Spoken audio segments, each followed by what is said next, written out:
So I'm at the airport museum here in Santa Monica. So let's do kind of a walkthrough tour and see the different things here. This is the USS Missouri. This was a battleship. It was launched in January 6th of 1941. It was commissioned on June 11th of 1944. So this is a replica of what a battleship would have looked like. It's very interesting taking a look at this from, let me kind of zoom out here for you all, just how large they were. To put this into perspective of just how big it was, this was almost 1,000 feet. And so you have to look at it this way. This is where the airplanes would have landed. Look how small the airplane is versus the entirety of the ship. So quite large. So this is a really good place to come, like if you're gonna come with family or friends and you just want to check things out. I guess this is what a practice bomb would have looked like. Kind of scary to think about that. Here's some more different battleships that were likely used during the time of the war. So you have all that there. And then over this way, we have, this is a North American Aviation Avion. So this is a model TC782. So it never exceeded speeds of 190 miles per hour for this particular plane. And this was obviously used for the Army. If we look over this way, this is the Vega. It was a 6-passenger monoplane built by Lockheed Company in 1927. So this is the Vega. So it's kind of interesting. I could fit 6 people in it, so very interesting. And then there's lots of planes up here too, if we take a look. And there's other items here as well. This is the Rotorway Sport Helicopter. I actually went on one of these not too long ago with my good friend from Missouri. It was really fun. Not this particular kind, but a helicopter. It was really, really fun. So this is a Rutan. Let me show you all the size of this.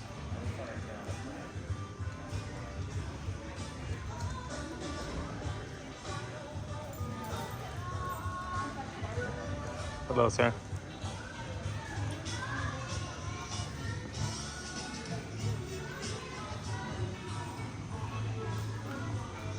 This is how a winglet works. This is interesting. It says, as a sweep wing generates lift, swept wing, span-wise airflow forms along its upper and lower surfaces. When these two air masses meet at the wingtip, they create a drag-producing vortex that decreases aircraft performance. Interesting, okay.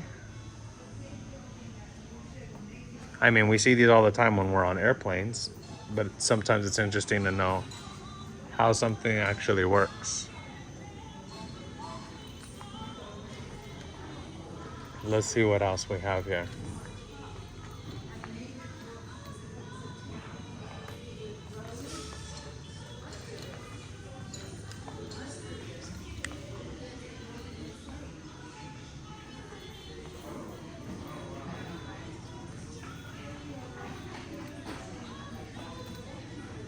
So here's more aircraft models.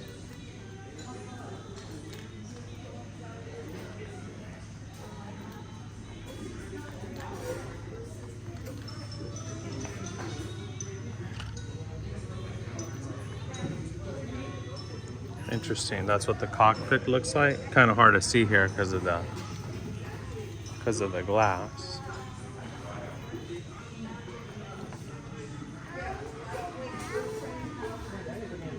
Wow, this is the engine, I think. It's so large. Wow.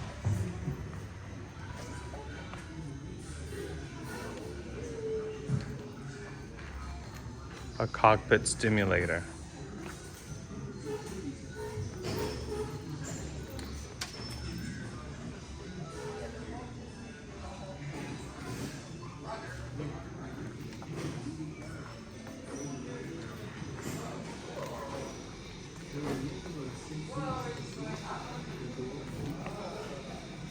These are just more items here.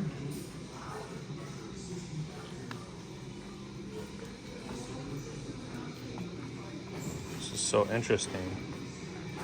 Fiberglass protective outer shell. This is a helmet. A T-1 helmet. Was designed in the 1950s to protect pilots at altitudes of 50,000 feet where lack of air pressure could cause serious internal injury. Captains on the suit inflated with air to maintain pressure on the pilot's body until he could fly the aircraft to lower and safer altitudes. So interesting. Wow.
I guess these are old school outfits of what people would have worn at one point.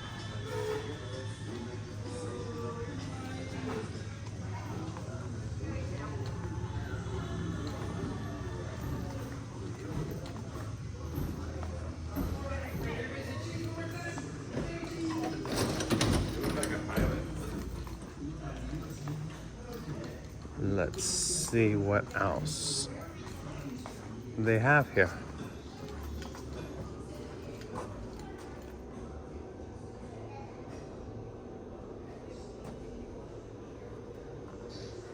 These are airline pins. These are pretty cool.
So let's take a look upstairs and see what we got.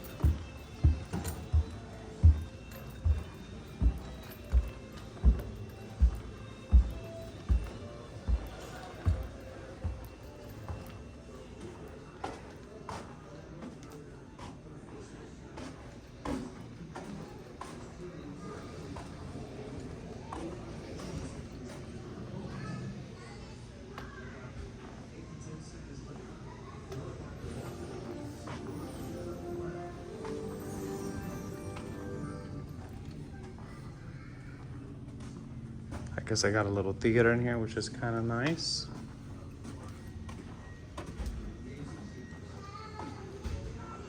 More memorabilia. Five of the 6 press corps members left the H-4 in a motor launch to go ashore and file their stories, thinking that Hughes was done for the day and would not actually fly the airplane. KLAC reporter Jim McNamara stayed in the cockpit, however, and soon became a surprise eyewitness to history. In this photo, we see the aircraft turning westbound and back into the wind, and you can see the bow door being closed. Hughes prepares for one more high-speed run on the water, and that's the iconic Villa Riviera apartment building in the background, which is still part of the Long Beach skyline to this day. This is the beginning of the takeoff run. As the aircraft accelerated briskly, Hughes commanded flaps 15 degrees, and at an airspeed of 95 miles an hour, the H-4 ballooned into the air in ground effect, the cushion of air created between the water surface and the wings. The Hercules was airborne, reaching a peak altitude of 85 feet. The big silver flying boat continued its stable flight for 1 hour. This is a 1948 telephone. The second airplane entered the water for the first and last time. The goose that flying boat and professional instincts were now silenced for time. Rampant speculation is swirled around this story for decades as to why Hughes did not fly the plane circle the city as he once announced. The answer was simple. Aside from not wanting to push his luck, the airplane's pitch axis were up and down.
Look, Amelia Earhart didn't even win this jersey. She came third. Who did? Louise Faded. Amelia Earhart won the bronze. She had a navigating. He was doing a very good job of navigating. This is Oh, this is about women in aviation. Boeing. There was someone else in the plane with her. Her navigator.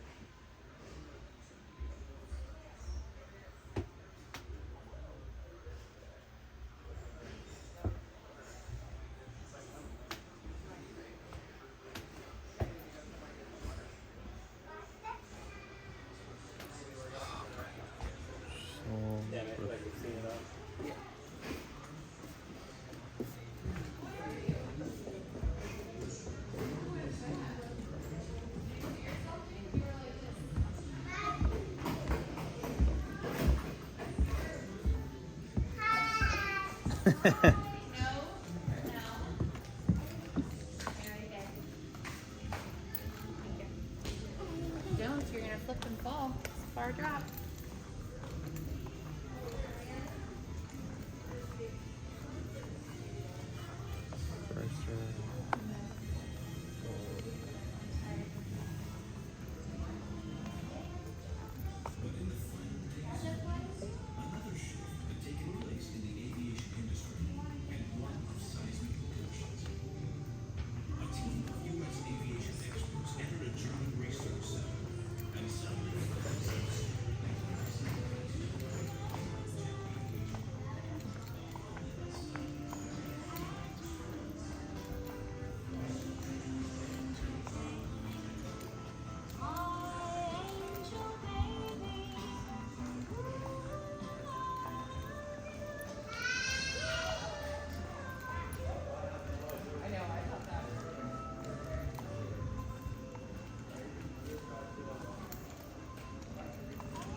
back on the beach for dinner. And go home for lunch. I know, but like if Arthur doesn't have a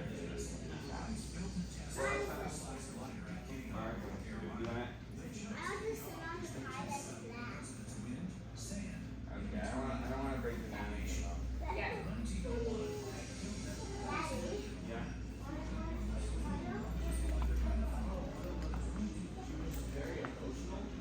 So like you'd be reading like a poem or something, and she would start crying. So like she would cry like a good 3 times per week. Now let's take a look outside. It's grown a lot a little bit.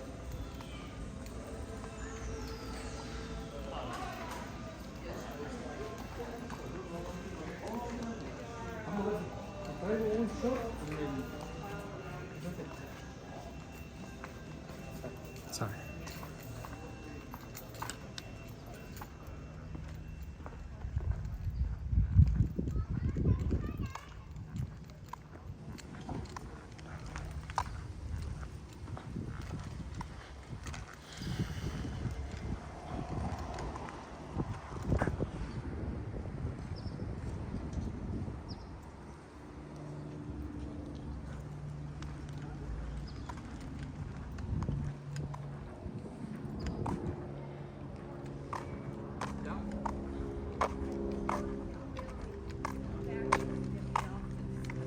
Ah, you need somebody?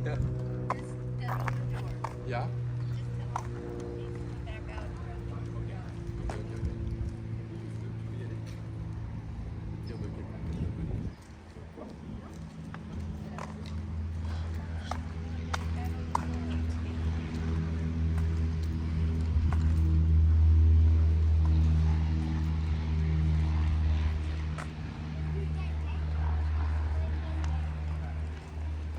Clothes on you, nasty.